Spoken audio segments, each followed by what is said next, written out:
Good people, if you're a Kenyan like me, at home or anywhere in the world, this video is for you.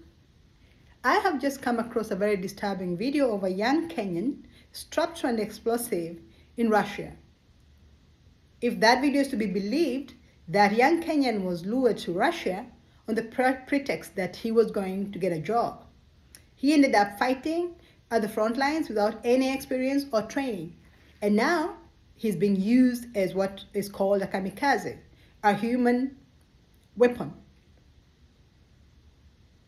Now, we have seen stories about Kenyans in the Middle East, many of them stranded on the streets with children because they went there on the pretext of working. Then they found they were working under slave-like conditions.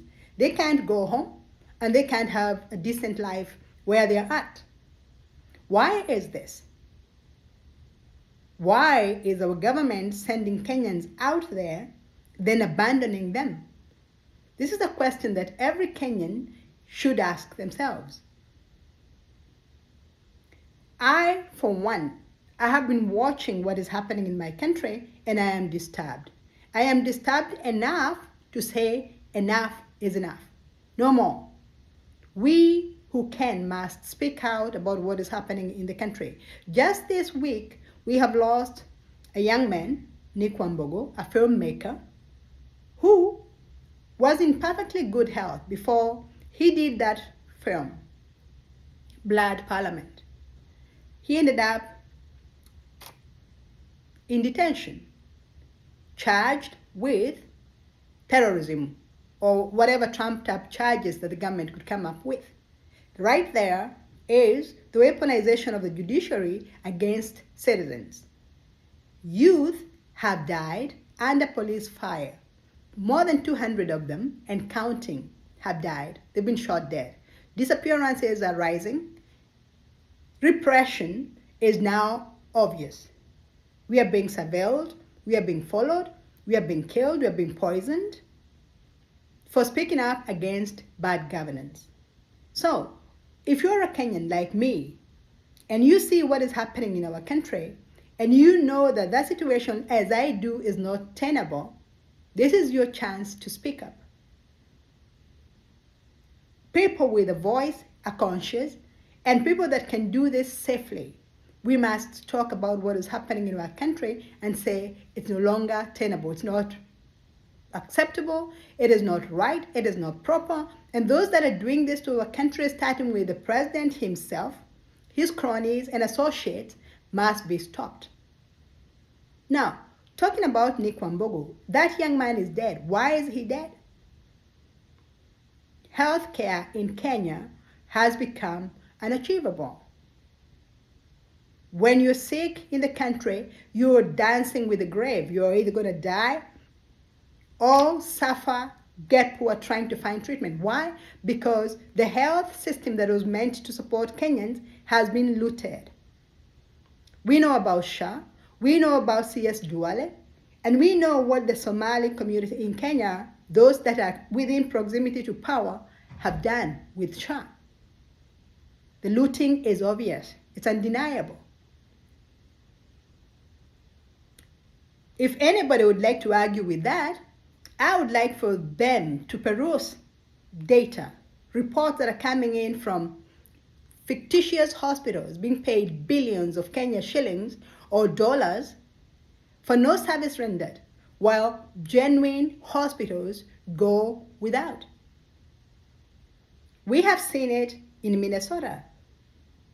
Kenyans, Somalis, let me be very specific because there is no gray area here. Kenyan Somalis looting healthcare money from the US and bringing that money back home to invest. The result? Kenya is marked as a destination for global money laundering.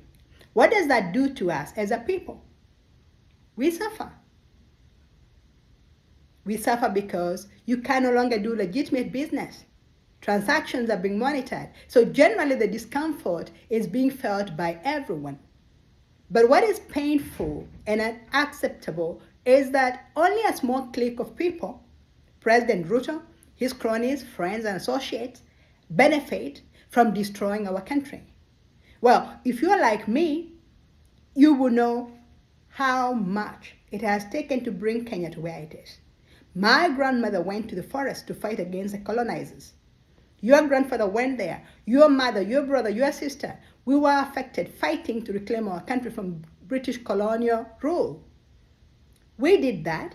We built the country with a lot of pain and sacrifices to where we were during the Kibaki era. Schools were thriving. Healthcare was great. Linda Mama and other safety nets for citizens were working. And then suddenly, we have a government from 2022 to now, barely 3 years down the line, the government has no money. The economy is grinding to a halt. Youth are dying by the dozen. Repression is on the rise. Surveillance is now legal. I mean, this is a time when people who care about the country with a conscience, people who are saying enough is enough. Because you'll be thinking, I will not speak because they're going to kill me. Yeah, you could go to prison. I've been there and done that. But even silence is going to kill you. So what shall we do as a country, as a people affected by what is going on, and who know this situation is no longer tenable? For me, this is where I draw the line. I would say, I will speak no matter what. If you know that what is going on in Kenya is not tenable, if you've been affected by it, touched by it, if you feel the pain of building a country for our children and our own selves, for future generations, and you cannot stand to see this, all these gains being watered down by a small group of people, yeah, speak up. Speak up or forever hold your peace. For me, this is where I draw the line. There will be no more silence from my part. And I would like for Kenyans of goodwill to come together with one very loud voice and speak without stopping, because when you see the things that are happening now, don't think it will stop with the youth who died last year or the ones who died the year before. No, it doesn't stop. What goes around comes around. I am a journalist. I have written acres of page. And I know that colleagues have written acres of page about what is wrong with Kenya. We keep writing, we keep talking, and they keep doing what they are doing. So I've come to a point where I'm beginning to think that maybe a Venezuela situation happening in Kenya is not so bad. Yeah? When you try to use diplomatic means of removing a bad government in office, and they respond by killing our youth, they respond by abducting our youth, they respond by surveillance, they respond by making the country unlivable, what shall you do? What do you do? Kenyans are being pushed to the wall. We have got to find a way to reclaim our country. You know, in Swahili we say, amani haiji ila kwa ncha ya upanga.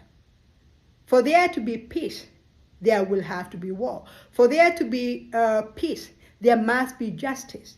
But how can we talk about justice when even the judiciary, our judicial service systems have been corrupted enough that youth whose only crime is speaking up against bad governance are being arrested, they are being jailed, they are being killed, they're dying in prisons, they're dying on the streets, they're dying at home, they're dying everywhere.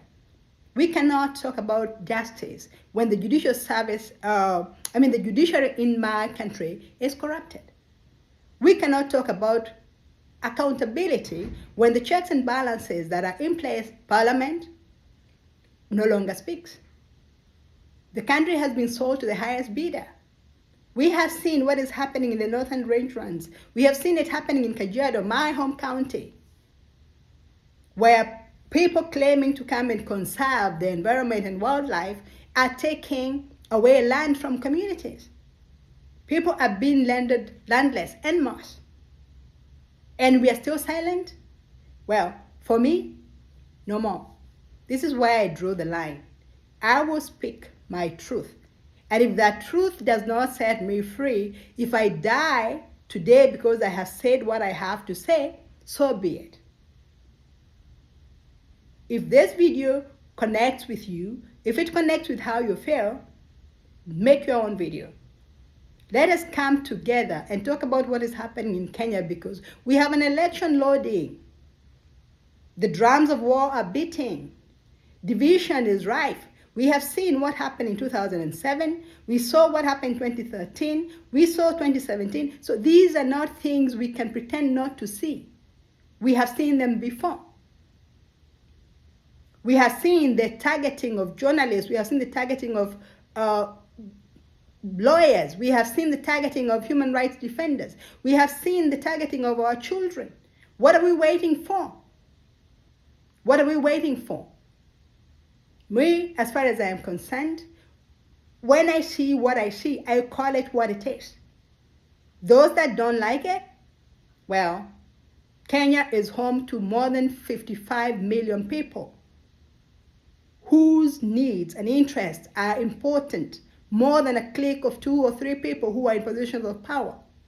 Kenya as well is a global hub. When there's no peace in Kenya, when there is instability in Kenya, there is trouble in Sudan, there will be trouble in Somalia, there will be trouble in Ethiopia, there will be trouble in Rwanda. Where do these regions turn to? We have hosted conferences for peace when Sudan was at war. When Somalia was at war, their leaders were meeting in Nairobi. But now, Nairobi is not even livable for Kenyans themselves. So what do you do when you're pushed against the wall? You fight back. And how do you fight back? You use what you've got at your disposal. I am a communicator. I talk for a living. I get paid by the word. I speak, I write. I do all of these things to create awareness, to sound the alarm, to challenge, to warn, to caution, even to incite. Because in days like this, when life at home has become unlivable, we must talk about what we are facing. Because look, we have nowhere to run. I have been doing stories about what is happening with immigration. Think about the US. Think about Canada. Think about Western countries that used to offer refuge. They are saying no more. Their borders are closing. Yeah, we have got to reckon with what is going wrong at home. And if you're not brave enough to say enough is enough, how many of us can fit in our foreign countries where we are running for refuge? We cannot all fit there. Our mothers are at home. Our children are there. Our fathers are at home. Our brothers are at home. We must fight for our country. Look at what is happening in Tanzania, Uganda. Now Kenya is a tripartite of terror. 3 despots, authoritarian leaders have come together to say, if you speak about what is wrong with this country, I'm going to come after you and I'm going to kill you. I say they don't have any right. They don't have the right to attack citizens. They are elected by citizens. The citizens give them the mandate to govern, and the citizens can take that mandate away. And I'm being very specific when I speak about Samia Suluhu Hassan, that is Tanzania, William Ruto in Kenya, and Museveni, Kaguta Museveni in Uganda. They are working in tandem to terrorize citizens. You cannot speak about what is wrong in Kenya today because you could be shot dead. Or they can come to your home and harass your mother and everybody else and make life unlivable. If you make a mistake of running to Uganda, they're going to find you there. As it has happened before, we saw what happened to activists, Kenyan activists and Ugandan activists who went to a neighboring country to help in the struggle. What happened to them? Their situation is not tenable. We must fight what is going on in our home countries because we need to create space for us and for generations to come, for democracy to thrive, for life to get better. We cannot keep talking about these things. We are saying no more. Enough is enough. I will not take it. Will you? I hope not. If you like this video, follow me on YouTube. Make your own video. Let us talk about this. The country is ours to lose. Kenya belongs to all of us.